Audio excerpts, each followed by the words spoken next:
Yo, Flexcast, welcome back, man. We're here with our next guest. As y'all know, we only talk to the movers, the shakers, the tastemakers. And I have a guy here who I've known for a while. He fits that description.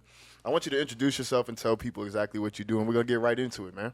I'm Robert Dean. I'm a writer, journalist, and enlightened dumbass. Everybody clap it up.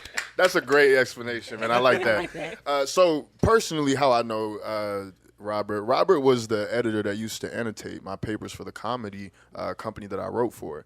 And I would write these like articles that I thought were like pristine and clean and mean. And Robert would send them back like, try again, fix this, tweak that. And here's my thing. At first, you know, it hit me a certain way. I was sensitive because I was like, yo, this is yeah. But then, like, after the first or second time and one time we actually like, met in person and did it in person. And I realized that he was making me a better writer because Robert's been featured on CNN, NPR, you know, he's submitted work for big, companies. Yeah. Okay. And so when I saw like how his work was formatted versus how mine was, I was like, okay, this is the direction I need to go. And I started to trust him with that. And it made me much better. So, Robert, I wanted to know for you, like, you know, since we last spoke, what have you been up to? Like, what's new with you that you're doing and into consistently? Extreme poverty. It's a really bad job market, especially when you're a writer. Okay. No, I mean, I got the Existential Thirst Trap. My last book came out in May, and then just published a bunch of articles for different things. I just did last week. I interviewed Philip Franklin Lee. He's a Michelin-starred chef, and I did it for the Houston Chronicle. Nice. And then as of yesterday, when's this coming out?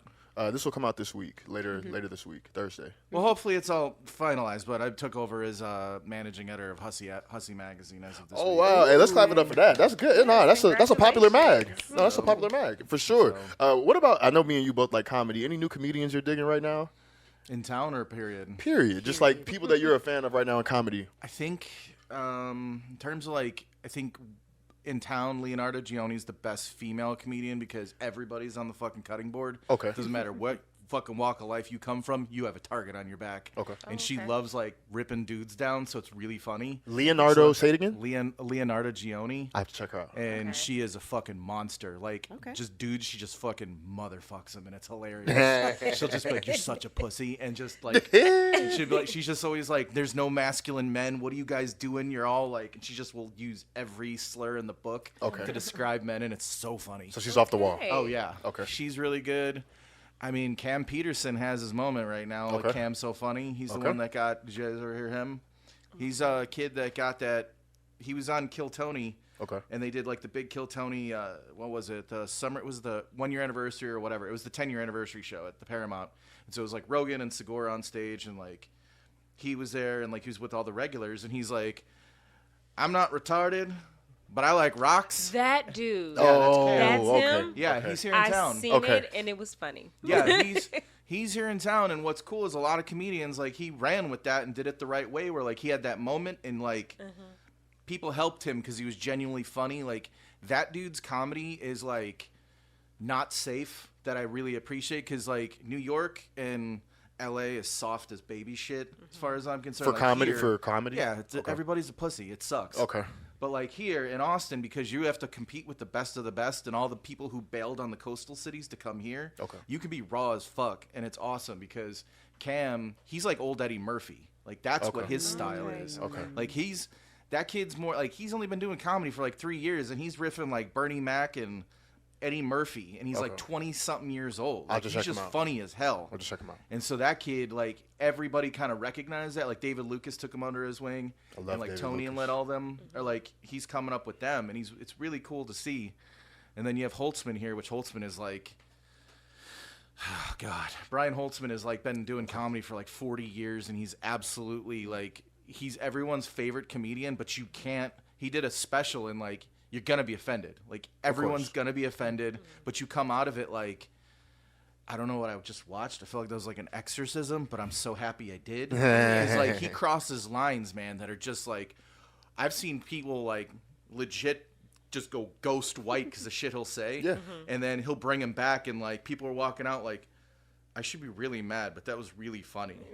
But he's not for everybody. You can't go into it like with your, you can't go into it's PC and soft. None of the comedians in town are like that. Like they're all, everything is on the table, which I appreciate. Absolutely. Isn't that the best type of comedy though? Raw. Yeah, I don't think. I paraphrase this all the time. Whitney Cummings had this thing when she was talking about Chris D'Elia. Chris D'Elia got busted because he was like into like little chicks. Like he's my age in his 40s, and he was like trying to fuck 18-year-olds and shit. And he was like, "I'm 42, you know, like an 18-year-old's a little, you know." Right. Absolutely. And they were very close, and he had made this comment of like, there are two professions in the world, stand-up comedians and writers. Just be honest with us. And when you start taking that away from writing, and you start taking that away from, because my thing is like critical thought, and like I can be funny in my work, but when it comes to like stand-ups, we shouldn't have barriers to what's funny, because like everybody has like degrees of what's funny, but like the most obscene shit like is funny. Like when somebody croaks and like an hour later you're like, I saw Matthew when the dude from Friends died, there was like memes and I was like, holy shit, that's dark, but it's so funny. I haven't seen know? any. Like I like dark humor. yeah, that's like, I just think that all things, like we were joking earlier, like when people talk about stereotypes are true because they're fucking hilarious. Yes.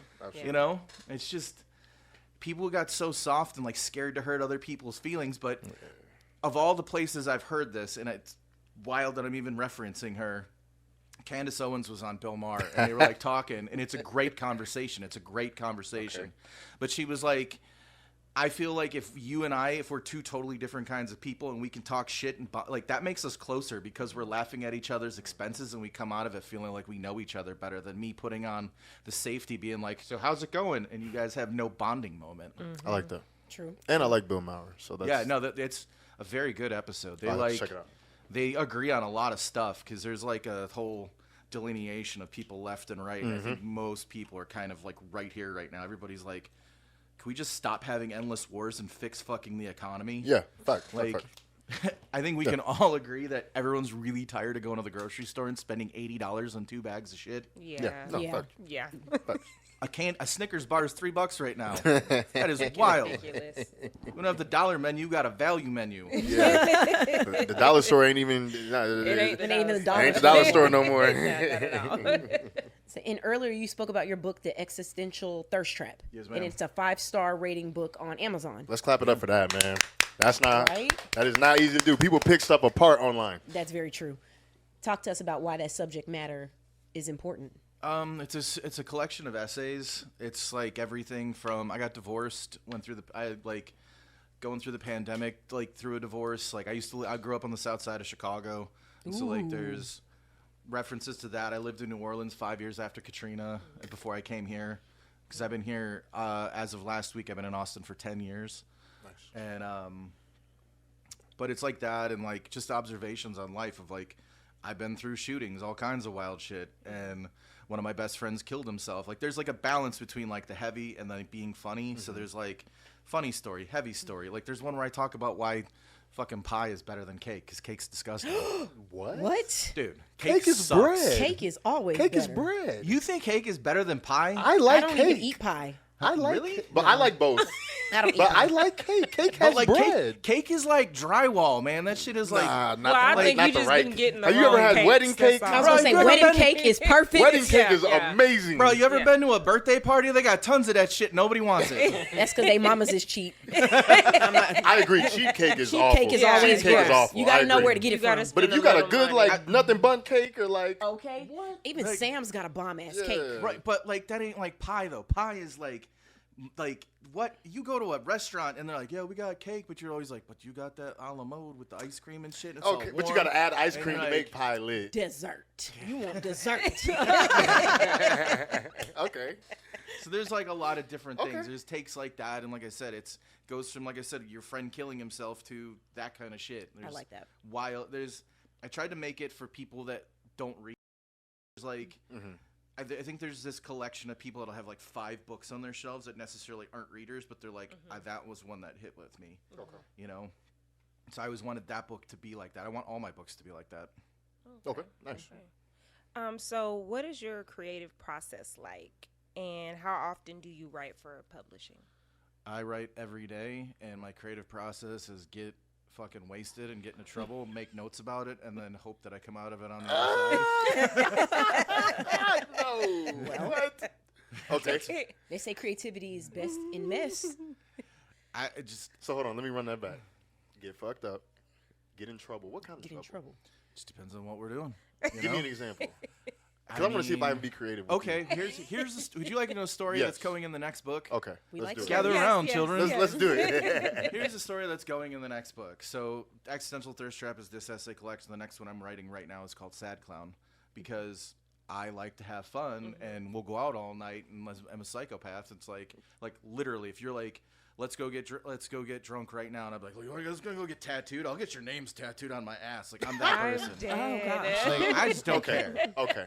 And Okay. so- that kind of trouble. Oh yeah. Okay. Like I'm insane. Okay. Like I just have no filter. Everything's out the window. Like I'll say whatever and just like I check my text. And I'm like, okay, I didn't get in trouble today. Like it's like two different people. Sober me is very put together. Yes. And like, Yes. drunk me, forget about it. I think everybody has two sides of think- it Yeah. when they start drinking. So. And I think the more composed your composed side is, the more wild your wild side. Because you're good at both of them, most likely. Yeah. So here's I told this story last week on one.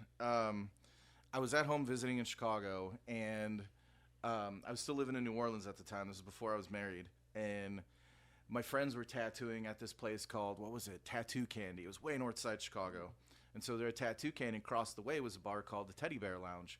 And it's like the tiny, if anybody's ever been to Chicago, we're like a city of small dives that are like, just like basically boxes with like one little window and a beer sign. But like they're everywhere in every neighborhood. And so I roll in, and where they get off, and we get into the bar, and we're playing music and shooting pool and everything. And the bartender's a babe. Okay. And I was like, yo, all right, I'm in town visiting. Huh. What's going on? And me and her were cutting up and hitting it off, and it was great. I was Okay. having a blast with her. Okay. And she's like a Polish immigrant, and so like just total Eastern European. Like I was like, Fair. I'm an equal opportunity lover here, Yeah. so I'm like, Yeah. this is Same. like hot chicks are hot chicks, whatever. Fact. Yeah.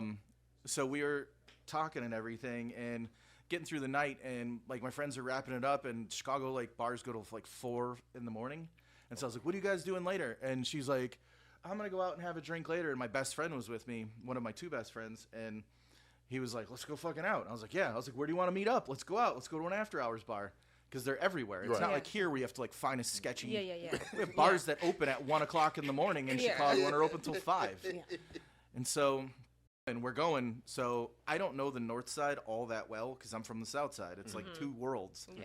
And so I'm way northwest. And I was like, we're getting in a. Shit. If it falls, it's cool. We'll fix it.